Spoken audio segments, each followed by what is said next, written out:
시청자 여러분 안녕하십니까? 헬로티비 뉴스입니다. 대장 홍대선을 연장하는 방안과 소각장 마련 문제를 놓고 계양구와 인천시가 입장 차이를 좁히지 못하고 있습니다.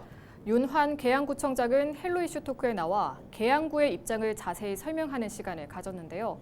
핵심 내용을 이관성 기자가 전해드립니다. 인천시는 대장 홍대선을 계양 테크노밸리로 끌어온 뒤 도시 첨단 산단역에 연결해야 한다는 입장을 보여왔습니다. 산업단지가 있는 곳에 지하철 노선을 연결해야 기업을 유치할 수 있다는 시각에서입니다.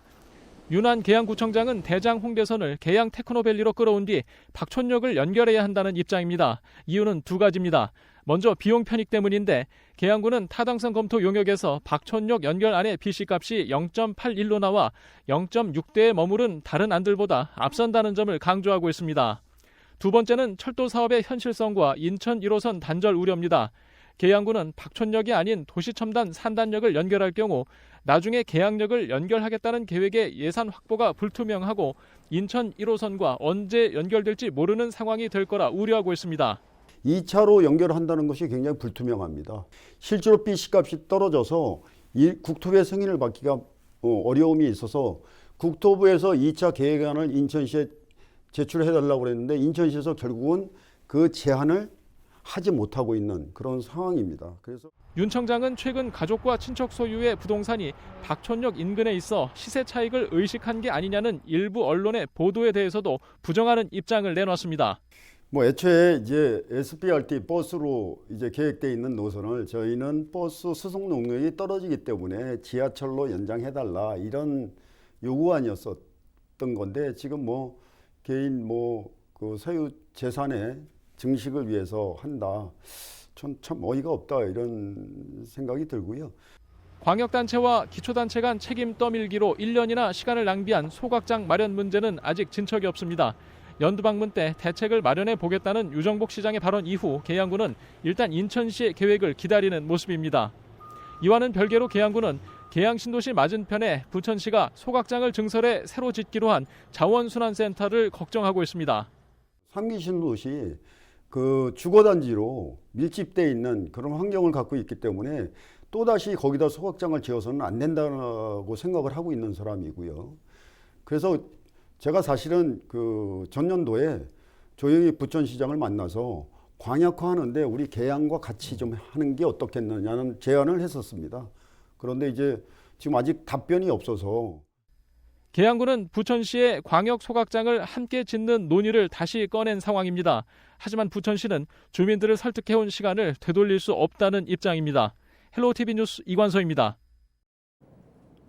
29일 오전 열린 부천시 의회 본회의에서 부천시 공공의료원 설립 및 운영에 관한 조례안이 통과됐습니다. 본회의 표결 결과 재석 의원 26명 가운데 찬성 20명, 반대 4명, 기권 2명으로 조례안이 최종 가결됐습니다. 부천시 공공의료원 설립 및 운영에 관한 조례안은 주민발의 조례안으로 지난 2024년 4월 청구 수리돼 제278회 부천시의회 임시회 당시 보류됐던 안건입니다.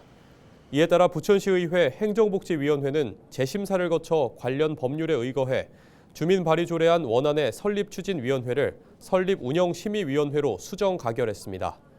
부천시 공공의료원 설립에 관한 조례안은 공공의료원 설립과 관련해서는 성남시에 이어 전국 두 번째로 성사된 주민발의 조례안으로 시민추진위는 조례 가결을 촉구하며 최근까지 천막농성과 1인 시위 등을 이어왔습니다. 김포도시관리공사가 지난해 흑자를 기록하면서 김포시에 16억 원을 배당했습니다. 이번 배당은 지난해 20억 원 배당에 이어 두 번째입니다. 공사는 최근 3년간 흑자를 이어오며 안정적인 수익 구조를 만들어 왔습니다. 김포도시관리공사는 김포시 산하 지방공기업으로 공공시설 운영과 도시개발 사업을 담당하는 기관입니다. 부평구가 민원실에서 사용하는 행정용어를 누구나 알기 쉬운 표현으로 고쳤습니다. 이에 따라 여권 접수는 여권 신청으로, 민원 접수는 민원 신청으로 변경했으며 민원실 운영 시간을 민원실 이용 시간으로 바꿨습니다. 또 출생신고서 등 외국인 민원 서식 52종에 대해 영어와 중국어, 일본어, 베트남어 등 4개 언어 번역본을 비치하고 지팡이 거치대 설치, 영유아 구역 운영 등 편의를 확대했습니다. 인천 특수교사가 사망한 지 6개월이 지나도록 진상규명이 이루어지지 않은 데 대해 인천시 교육청이 유족 측에 사과하고 철저한 조사를 약속했습니다. 인천시 교육청 이상돈 부교육감은 인천 특수교사 사망 진상조사위원회 운영 경과 기자회견을 열고 진상조사가 늦어져 유족분들께 양해와 사과의 말씀을 드린다며 특수교사 사망 사건이 다시는 재발하지 않도록 투명하고 공정한 진상조사를 하겠다고 밝혔습니다. 이어 진상조사단의 조사와 조사 범위, 면담이 예상보다 폭넓게 진행돼 조사 종결 시점을 확정지을 수 없지만 마무리 단계인 것으로 안다며 진상조사단으로부터 결과 보고서가 제출되면 진상조사위원회가 공개 여부를 심의해 결정할 방침이라고 설명했습니다.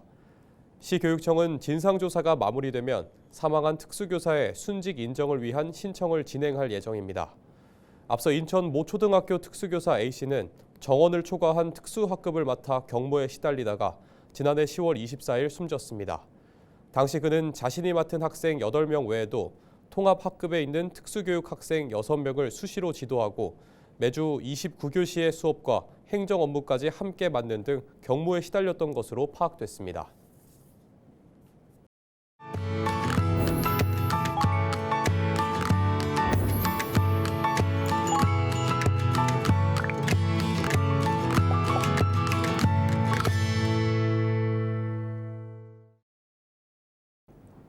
케이블 TV 공동기획 우리 동네 영웅 시간입니다.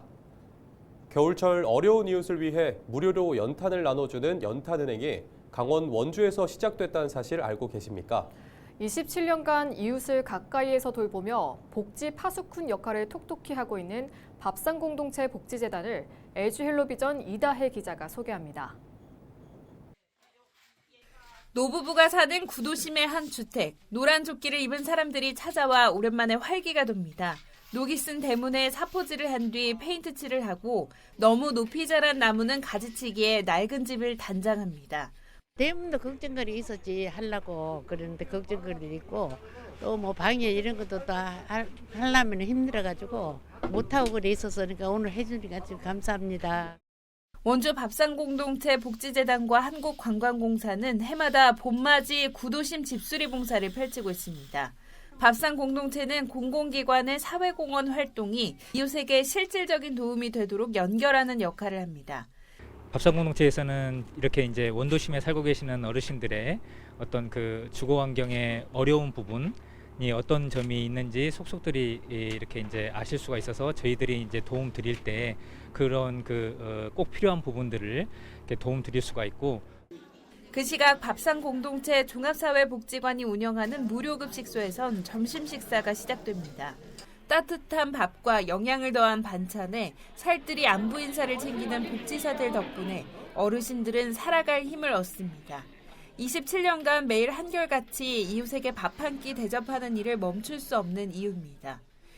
구조조정으로 인해서 실직자가 생기고 또 그로 인해서 이제 거리에 노숙자가 이분들한테 좀 먹거리를 좀 제공을 좀 잘하고 또 그래서 그 제한할 수 있는 발판을 좀 만들어 가자 해서 원주 시민운동으로 이제 98년도에 해가 갈수록 더욱 혹독하고 길어지는 겨울, 난방비 걱정에 더욱 움츠러드는 에너지 취약층에 연탄을 배달하는 것도 밥상공동체의 몫입니다. 어려운 이웃을 대신해 지역사회 곳곳에 도움을 청하고 모금하는 일부터 골목골목 손수레를 끌고 연탄 창고를 채우는 일까지 복지 현장 최일선에서 다양한 역할을 수행하는 사회복지사들의 봄, 여름, 가을, 겨울은 숨가쁘게 흘러갑니다. 다리가 많이 불편하셔서 외부로 이동이 어려우셨거든요. 근데 봄에 꽃 피는 장면을 꼭 보고 싶다고 하셔가지고 저희와 같이 보시면서 되게 행복해 하시는 모습이 기억이 납니다. 밥상공동체가 지난 27년간 나눈 연탄은 830만 장, 무료급식을 제공한 인원은 143만 명에 이릅니다. 밥상공동체가 나눈 밥과 연탄만큼 지역사회 곳곳에 온기가 더해지고 있습니다. 헬로티비 뉴스 이다혜입니다. 인천도시공사가 천원주택 전세임대 예비 입주자를 모집합니다. 대상은 신혼부부와 신생아 가구 등이며 공급 물량은 500가구입니다. 신혼, 신생아 2유형 200가구와 전세임대형 든든주택 유형 300가구로 둘 중 하나를 선택해 신청할 수 있습니다. 임대료는 하루 1,000원, 월 3만 원으로 최대 6년간 거주할 수 있습니다. 특히 예비 입주자가 입주하고 싶은 주택을 직접 물색해 입주할 수 있습니다. 공사는 예비 입주자 500명을 모집하고 중복 당첨자를 고려해 추가 예비 입주자를 선정할 계획입니다. 한편 지난 3월 진행한 천원주택 매입 임대 500가구의 예비 입주자 신청 접수 결과 3,681명이 몰리기도 했습니다. 경기도가 증가하고 있는 고위험 산모와 신생아 집중치료 강화를 위해 4개 권역 모자의료센터에 17억 원을 지원합니다. 현재 경기도에는 분당 서울대병원, 아주대병원, 고려대 안산병원, 국민건강보험공단 일산병원에서 권역 모자의료센터가 운영되고 있습니다. 최근 도는 보건복지부 모자의료 진료협력 건강보험 시범사업에 공모해 남부권역에서는 분당 서울대병원과 아주대병원이, 북부권역에서는 국민건강보험공단 일산병원이 대표기관으로 선정됐다고 밝혔습니다. 선정된 네트워크는 3개 대표기관을 비롯해 7개 중증치료기관, 33개 지역 분만기관으로 구성됐으며 이달 말부터 오는 2027년 12월까지 지원받게 됩니다. 경기도가 경기도청 북부청사에서 한탄강 유역 종합발전 추진 상황 점검회의를 진행했다고 29일 밝혔습니다. 회의에는 경기도 기획예산 담당관을 비롯해 포천시와 연천군, 경기관광공사 관계자들이 참여했는데요. 한탄강 유역 종합발전은 총 사업비 438억 원 규모로 오는 2027년까지 추진됩니다. 종합발전은 포천시와 연천군 지역 내 주요 지질 명소와 관광 인프라를 확충하는 것을 목표로 하고 있는데요. 주요 사업을 살펴보면 포천 한탄강 미디어 아트파크 조성, 연천 제인폭포 지질생태공원 조성, 한탄강 주상절리길 테마형 거점 조성 등이 있습니다. 도는 이번 점검회의를 계기로 한탄강 유역 종합발전 사업을 보다 체계적으로 관리해 나간다는 방침입니다. 경기도 교육청이 온라인 학습터인 경기 온라인 학교를 통해 영어 화상 수업을 시범 운영합니다. 이번 화상 수업은 실시간 화상 수업으로 원어민 영어 강사가 없는 도내 소규모 초등학교 가운데 공모를 통해 선정한 6개 학교에서 시범 운영합니다. 원어민 강사가 인공지능 기반 플랫폼인 하이러닝을 활용해 주제별 수업을 진행하면 각 학교에서 학생들이 수업에 참여하는 방식입니다. 도교육청은 이 밖에도 수요조사 결과를 반영해 제2외국어와 독서 논술, 진로 진학, 코딩까지 다양한 화상 수업을 제공할 계획입니다. 대기 오염물질을 무단으로 배출한 업체가 무더기로 서울시에 적발됐습니다. 서울시 민생사법경찰국은 지난해 12월부터 지난달까지 미세먼지 발생 사업장 단속을 벌여 28곳을 적발했다고 밝혔습니다. 적발된 업체는 미신고 도장업소 17곳과 비산먼지 발생 억제 조치를 하지 않은 공사장 11곳입니다. 특히 도장업소는 단속을 피하기 위해 야간에 작업을 하고 비밀 장소에 도장 장비를 숨겨온 것으로 드러났습니다. 비산먼지 발생 억제 조치를 하지 않은 공사장은 300만 원 이하의 벌금이, 미신고 도장업소는 5년 이하의 징역이나 5천만 원 이하의 벌금을 받게 됩니다. 서울시가 해빙기 취약시설물에 대한 안전점검을 벌여 위험 요소를 사전 발굴해 조치했습니다. 지난 2월 17일부터 45일간 진행된 이번 점검은 취약시설물 6,800여 곳에 대한 조사가 실시됐으며 2,400여 건의 위험 요소가 발굴됐습니다. 서울시는 위험 요소 가운데 1,100여 곳은 경미한 사항으로 현장 조치했고 1,200여 곳은 보강 조치를 실시하고 있습니다. 서울시는 이번 점검 결과를 바탕으로 오는 6월까지 후속 조치를 완료하는 한편 중대재해 예방을 위한 안전 캠페인을 연말까지 지속적으로 실시할 방침입니다.